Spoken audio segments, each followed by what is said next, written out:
Kang, untuk hari ini kunjungan ke Wali Kota Bekasi, rapatnya konteksnya dalam hal apa spesifiknya? Ya, pertama kita berkomitmen menyelesaikan di hulu. Dan di hulu saya dengan Bupati Bogor sudah memiliki progres yang sudah dilakukan dan akan terus dilakukan. Karena ini kan kita ini jangan suka menyelesaikan masalah musiman. Ketika musim banjir hanya beberapa kegiatan kita buat, setelah reda kita hilang lagi. Saya mau konsisten menyelesaikan. Puncak itu menjadi kawasan hutan kembali, kawasan perkebunan yang memiliki daya serap air yang baik. Yang kedua, kita berkomitmen membenahi seluruh bentang aliran sungai. Karena aliran sungai yang dari puncak sampai ke Bekasi itu kan di perjalanannya banyak sekali hambatan. Ada pembangunan pemukiman, pembangunan kawasan, dan kemudian sisa-sisa kerukan tanahnya lari ke sungai. Kan itu harus dibenahin. Kalau yang ketiga, sekarang di sini, ketika di sini saya menemukan dua hal yang mesti dilakukan menurut saya. Satu, normalisasi sungai melalui pengerukan dan pelebaran. Yang kedua, daripada relokasi warga, itu memerlukan waktu lagi. Nanti kalau musim kemarau nggak mau lagi relokasi. Apalagi misalnya banjir ini 5 tahunan. Maka saya menawarkan konsep rumah panggung seperti di Kerawang. Dan tadi saya sudah menyepakati ada 1.000 rumah dalam hitungan saya yang akan diperbaiki. Dan Pemprov menyiapkan 40 miliar untuk pembangunan rumah panggung. Dan selanjutnya Pak Wali Kota, silakan. Ya. Jadi memang harus ada satu penyelesaian secara sistemik apa yang sudah disampaikan Pak Menko, ya, PMK dan Menko Kim Praswil. Saya kira sejalan dengan apa yang hari ini Pak Gubernur lakukan. Ya, Pak Gubernur langsung action terkait dengan bagaimana menangani tata guna lahan yang ada di hulu. Pak Gubernur juga nanti akan mendorong pusat untuk membuat embung yang ada sebelum masuk ke Kali Bekasi. Nah, kemudian terkait dengan tentu warga, seperti apa yang disampaikan oleh Pak Menteri Perumahan, bahwa akan ditawarkan untuk melakukan relokasi. Tentu banyak cerita yang kemudian banyak hambatan. Ya, terkait dengan rumah adalah cerita, rumah adalah kenangan, rumah adalah sesuatu yang jiwa raga. Rumahku adalah surga. Nah, rumahku adalah surgaku, ya. Jadi artinya salah satu solusinya adalah membuat rumah panggung. Nah, ini tentu pemerintah akan memberikan subsidi. Tadi konsepnya Pak Gubernur adalah kita akan membangunkan rumah itu gelagarnya sampai 2,5 meter. Sehingga nanti dengan anggaran yang ada 40 juta per rumah dari provinsi, nanti 30 juta rumah dari Kota Bekasi, dan kemarin dari Kepala BNPB juga menyatakan bagi yang rumah dalam kondisi rusak berat dan kemudian direlokasi berat itu juga mendapatkan 60 juta. Jadi nanti warga akan disiapkan anggaran minimal 130 juta. 130 juta. Nah, nanti 130 juta sampai mana? Tetapi yang jelas mereka gelagarnya adalah setinggi 2,5 meter. 2,5 meter. Aman itu sudah. Sehingga dengan ketinggian 2,5 meter, air sudah tidak lagi, warga menjadi aman. Alat-alat rumah tangga yang hari ini jebol, rusak, nggak bisa dipakai lagi.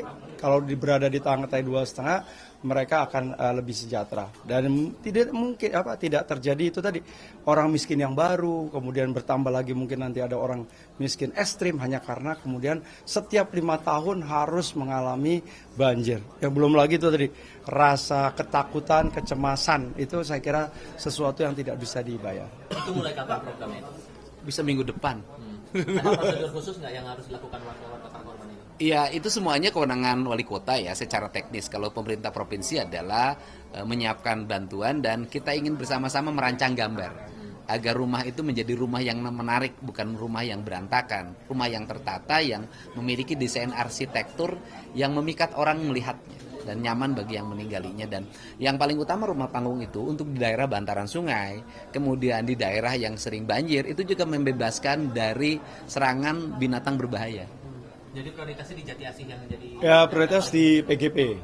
Ya, nanti kita lihat PGP, target kita adalah 1.000 rumah. Tentu nanti aparatur yang akan kemudian mendata mana yang kemudian prioritas. Karena di beberapa lokasi kan juga sudah ada yang lantai 2, ada yang lantai 3. Nah, nanti mungkin kita sesuaikan dengan prioritas terkait dengan kebutuhan yang ada di lapangan. Untuk pengerukan sungai gimana? Pengerukan sungai bisa. Ini kita nanti diskusi, kita lihat secara teknis. Ya bisa minggu depan kita bisa mulai. Pengerukan sungai itu kan tinggal ngerahin alat berat aja. Nanti kita koordinasikan semua. Ini kan bencana ya. Bencana ya harus kita mengambil tindakan-tindakan yang nyata, terukur dan cepat. Ya. Ditambah lagi kan ini kan baru ada nih bencana di Sukabumi juga nih bencana. Oh iya, juga Sukabumi sudah kedua kali nih, sudah kedua kali, dan kita juga concern untuk menyelesaikan seluruh bencana ini kita tangani dengan baik, dan yang paling utama bahwa tanggal 10, kalau saya ngitungnya tanggal 10 sampai tanggal 20 itu, pemerintah provinsi akan bekerja sama dengan BMKG untuk melakukan modifikasi air hujan, cuaca. Penanganan air hujan, penanganan kesehatan pasca banjir gimana Pak? Ya itu kita seluruh tenaga medis itu kan hari ini sudah tersedia, bukan hal yang terlalu sulit. Ya. Masalah yang di Sukabumi itu sama juga menurut Anda masalah tata kelola wilayah juga? Ya sama, Sukabumi juga kan hancur-hancuran, penambangan, kemudian perubahan ekosistem, perubahan tata guna tanah, semua daerah problemnya itu. Cuman gini, kalau orang gunung kehilangan gunungnya, ini kan orang Bekasi kehilangan rawaknya, itu aja bedanya. Pak, untuk Itu. penggunaan anggaran di perbaikan jalan, perbaikan rumah yang ada di sana itu butuh anggaran berapa ya sekiranya untuk yang 1.000 rumah tadi? Ya kalau ingin ideal, satu rumah 150 juta itu udah bagus loh. Berarti 150 miliar. Gitu loh, nggak ada soal. Dan kemudian nanti nggak boleh sendiri-sendiri, misalnya 30 juta ukurannya sekian, bentangnya sekian, ketinggiannya sekian. Nah, biar rapi dan tertata. Jangan kalah sama kampung adat. Kampung adat juga kemudian diadopsi menjadi rumah-rumah yang mewah tuh, yang dikembangkan oleh para pengembang, kan bagus-bagus tertata. Nah, kita saatnya hari ini menata perkampungan-perkampungan kumuh menjadi pengampungan yang tertata. Pak, ini kan Bekasi kan menjadi role model untuk penanganan banjir di Jabodetabek. Terus dari Pemprov sendiri menanggapi hal itu seperti apa? Ya, kalau menurut saya sih penanganan banjir hari ini relatif untuk di Jabar ya, relatif sigap. Para wali kotanya sigap, para bupatinya juga sigap. Dan saya mengorkestrasi mereka dalam setiap hari, serta terus memberikan motivasi. Dan hari ini juga kita berucap terima kasih ya. Teman-teman warganet juga memberikan supporting. Banjir hari ini mereka semuanya menyadari bahwa ini kesalahan tata kelola. Tidak saling menyalahkan satu sama lain. Dan saatnya kita mengevaluasi. Awalnya distribusi bantuan gimana Pak nanti sistemnya? Apa nih yang distribusi apa nih? Distribusi bantuan logistik? Oh, logistik. Kalau sekarang kan hari ini hampir sudah tidak ada kendala ya, karena semua logistik itu memang melalui satu pintunya ada di BPBD Kota Bekasi. Tapi setiap waktu kita motivasi untuk para camat, para lurah untuk kemudian menyiapkan diri karena ini masanya tanggap darurat. Yang penting warga masyarakat tidak ada yang kemudian hari ini kekurangan terkait dengan makanan. Pastikan betul, termasuk tadi kesehatan. Ya, kesehatan malah sekarang itu kita sudah mulai masuk ke ruang-ruang publik mereka. Ya, kalau PGP kemarin hanya di BPBD, sekarang sudah masuk ke tingkat RW 10. Kemudian jika kalau ada warga masyarakat yang memang sudah waktunya untuk hemodilisa, cuci darah, posko yang ada juga siap untuk mengantarkan. Jadi saya kira hari ini proses itu sudah sangat terdistribusi. Yang paling penting adalah juga keikutsertaan para RT dan RW untuk juga mengecek dan memastikan bahwa anggota warganya mereka betul-betul kita layani dengan baik. Kalau untuk soal ketersediaan sampai hari ini rasanya sampai 10 hari yang akan datang sampai masa tanggap darurat ini selesai, saya kira masih cukup. Pak Wali, terkait rumah yang rusak di Kota Bekasi akibat banjir, berapa sih Pak jumlah keseluruhannya Pak? Kemarin tadi baru terakhir itu Pak Lintang berapa? Rumah 1.400-an rumah ya, dan itu terdiri dari 3 kategori, ringan, sedang, dan juga berat. Berarti hanya 1.000 rumah yang di PGP yang dilakukan perbaikan apa seperti apa Pak? Ya, kalau 1.000 rumah itu kan karena kemudian kita ingin membentuk satu komunitas tadi. Ya, jadi tadinya mungkin nggak harus 1.000, tapi kita coba supaya PGP ini menjadi model di bagaimana membangun perumahan yang berada di sisi kali bantaran sungai. Pak Gu, terakhir Pak Gu, soal waduk, Pak Ya. Gu, ada rencana untuk pembuatan waduk nggak sih? Ya gini, yang pertama saya hari ini harus menyampaikan ucapan terima kasih ya pada seluruh warga yang hari ini tetap bersabar ketika menghadapi musibah, dan saya ucapkan terima kasih pada seluruh relawan yang membantu berbagai kegiatan musibah ini sehingga para orang yang mendapat musibah mengalami keringanan. Yang kedua juga saya ucapkan terima kasih pada jajaran TNI Polri yang memberikan supporting terus berbagai kegiatan sehingga seluruhnya bisa berjalan dengan baik. Terus kemudian pembangunan waduk itu kewenangan Kementerian PUPR. Gitu loh. Itu kewenangan Kementerian PUPR. Nah, kan sudah ada dalam perencanaannya. Dulu ada waduk yang akan dibangun dengan nilai 10 triliun. Nah, 5 triliun adalah pembebasan. 5 Konsepnya ada ya. 8 sepanjang Konsep 8 waduk ya. Ada 8 waduk. Nah, kemudian 5 triliun lagi ditangani oleh pemerintah kabupaten, kota dan provinsi. Nah, waktu itu pemerintah provinsinya tidak menyanggupi menyiapkan dana 5 triliun untuk melakukan pembebasan. Nah, hari ini kita akan menyanggupi. Ya, dilakukan secara bertahap. Nanti kita berembuk hari ini Bupati Bogor, Wali Kota Bekasi, sama Bupati Bekasi, sama Bupati Kerawang. Nah, kan ini juga Wali Kota Depok. Nanti kita bersama-sama berembuk.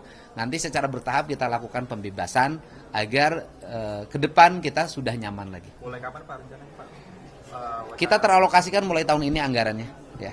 Kang Emul, untuk yang program 100 hari nanti di 27 kota kabupaten akan menjadi fokus penanganan banjir. Saya nggak ada program 100 hari itu.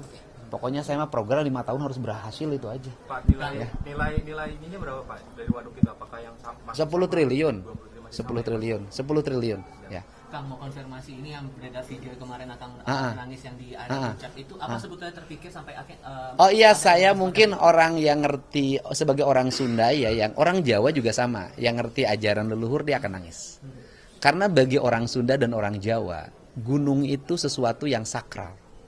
Gunung itu sesuatu yang dihormati karena dia adalah sumber dari kehidupan. Dari gunung itu lahirlah air. Dari mata air lahirlah kehidupan. Ada danau, ada sawah. Kemudian itu lahir jadi kehidupan manusia. Makanya lambang orang Sunda dan orang Jawa tuh sama. Lambang ritualitasnya itu tumpeng. Tumpeng itu mancit ke atas. Mata ke atas, satu itu tunggal ya. Bahasa itu. Kemudian ke bawahnya banyak makanan. Dari titik yang satu di gunung itu melahirkan bagaimana proses ekologi yang melahirkan produksi. Nah, jadi saya ini termasuk orang yang begitu menghormati gunung. Begitu menghormati gunung, sehingga ketika gunung itu orang seenaknya demi kepentingan komersial membelah hutannya hanya untuk kesenangan dan duit. Saya nangis, Pak. Kenapa? Bagi saya sebagai orang Sunda, saya merasa martabat saya direndahkan. Dengan janji untuk melakukan tata kelola kembali masalah area-area yang tadi disinyalir menjadi imbas dari banjir yang muncul di daerah Jawa Barat, bakal makan waktu berapa lama untuk Saya bukan janji loh. Ketika visi misi saya itu udah jelas. Yang pertama saya lakukan adalah perubahan tata ruang. Dan hari Selasa, para bupati wali kota akan berkumpul di Depok dengan Menteri ATR BPN untuk bersama-sama melakukan tata ruang seprovinsi Jawa Barat. bakal makan waktu berapa lama kira-kira untuk memperbaiki? Tata ruang itu perlu waktu, analisisnya agak panjang karena itu aspek akademik normatif ya. Ya mungkin setahun itu tata ruang tuh baru bisa diketok. Apalagi tata ruangnya kan sudah disahkan, sekarang tuh masuknya evaluasi. Evaluasi tata ruang gitu loh. Tetapi ya menuju evaluasi tata ruang tersebut, sekarang pembangunan akan diarahkan pada upaya menghijaukan kembali Jawa Barat. Jadi kata bahasa Sunda saya adalah leuweung hejo rakyat ngejo. Dah ya, cukup. Polder di kawasan PGP apakah jadi nanti? Polder PGP. Kalau kan polder tidak ya. Kalau di sana itu yang tadinya memang kalau itu kemudian bisa direlokasi baru kemudian dijadikan folder. Nah hari ini kita konsepnya kan berbeda. Pak Gubernur menyatakan bahwa yuk kita bangun rumah-rumah yang ada di PGP tapi dengan ketinggian lebih dari 2,5 meter. Jadi rumahnya bentuknya panggung, bawah kosong aja itu 2,5 meter, baru kemudian di atasnya adalah bentuk bangunan yang akan dihuni oleh warga masyarakat. Jadi direlokasi akan dibangun rumah. Nah, makanya jadinya keputusannya adalah tidak dilakukan relokasi, tapi justru rumah-rumah yang ada kemudian kita bangun pembangunan kembali. Kenapa milihnya PGP? Karena dia yang paling parah di antara seluruh kondisi yang ada. Ya, karena memang posisinya dia posisi yang paling rendah di antara perumahan-perumahan yang hari ini terkena dampak daripada banjir yang ada. Ya, tentunya ini akan terus bertahap. Ya, kalau misalnya PGP selesai, mungkin yang ada di bantaran-bantaran kali, ya kita lihat ya sampai sejauh mana kemudian daya dukung kolaborasi gotong royong menyelesaikan masalah pemerintah pusat, pemerintah provinsi dan juga pemerintah Kota Bekasi. Berembuk sama warga ini dari mulai kapan Pak? Berembuk sama warga. Kan baru diputuskan hari ini. Ya mudah-mudahan kalau sudah dalam situasi yang kita tenang, rumahnya udah bersih, baru kita akan lakukan data dari rumah ke rumah dan kemudian tentu kita juga akan menentukan prioritas. Ya dimulai dari yang paling kondisi yang paling membutuhkan. Buat penegasan aja Pak, berarti alurnya nanti akan berembuk itu bersama dengan pihak kecamatan juga, koordinasi dengan mendata warga-warga ini. Justru pasti yang paling utama pasti kecamatan dan kelurahan, kemudian menempatkan RT RW, kemudian secara faktualnya kita lihat kondisi real yang ada hari ini. Pak, berarti tidak menutup kemungkinan wilayah-wilayah lain akan Oh iya, kalau ini dianggap berhasil kita akan lakukan secara bertahap tentunya. Ya, ada Pak Bupati.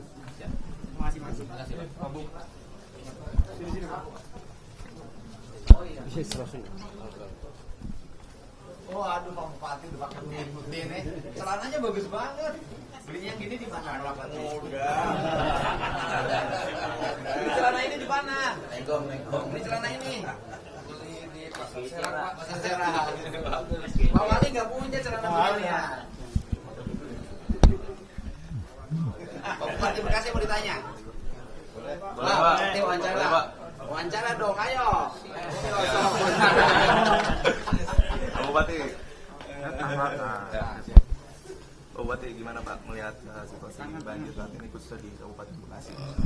Saya melihatnya ya artinya semua harus cepat tanggap. Kemarin saya baru menyelesaikan menaikkan status tanggap darurat sehingga semua bergerak, camat bergerak, TNI Polri juga bergerak. Kita penganggarannya ada untuk membantu masyarakat yang terkena banjir. Wilayah prioritas yang untuk Kita ada 23 kecamatan yang tidak terdampak kena banjir itu ada 7 kecamatan. yang paling terparah kemarin gimana? Yang paling parah di Cikarang Timur, Cikarang Utara, juga di Tambun Utara. Pak, warga yang terdampak berapa Pak? Berapa banyak jumlahnya? 60.000 warga yang terdampak. Waduh, kondisi saat ini Pak udah surut. Sudah surut, tapi kita sudah mendirikan beberapa dapur umum, yaitu terdiri dari dapur mandiri, dapur yang dibuat pemerintah, BPBD juga, terus ada relawan-relawan aktivis kegiat lingkungan. Pak, ada yang dikabarkan meninggal nggak sih Pak? Meninggal nggak ada, cuman kemarin sih infonya ada yang kesetrum, jadi bukan kena banjir.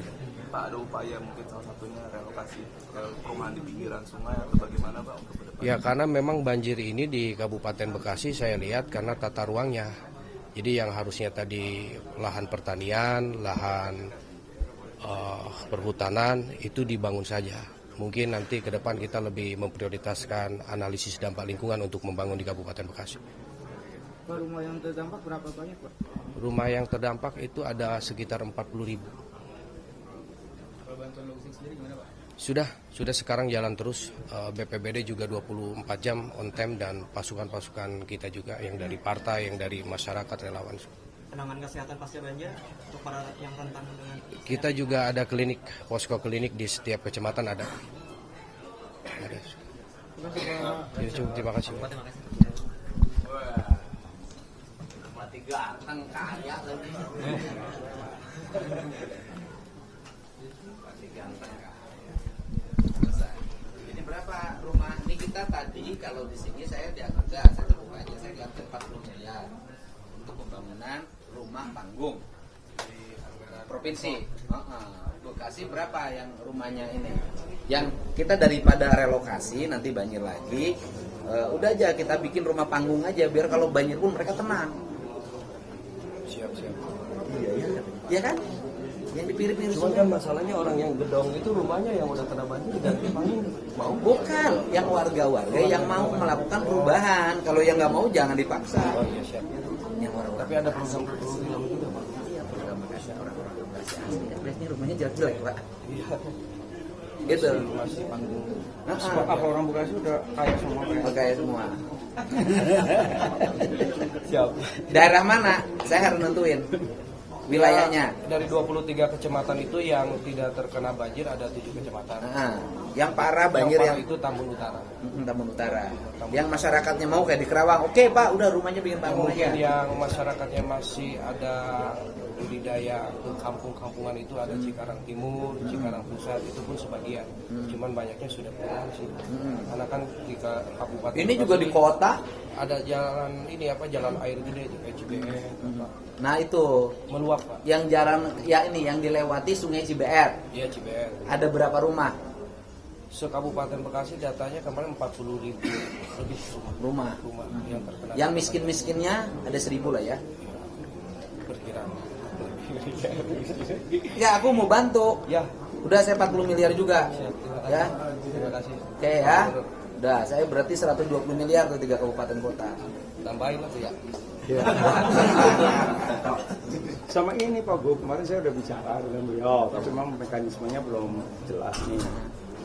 Kan kita ada, dulu itu kan pemisahan itu untuk... Ngomongnya udah dalam Pak, ini ada rekam Pak. Oh iya. Di ruangan Pak. Ruangan saya apa di ruangan Pak Wakil? Di sini aja lah.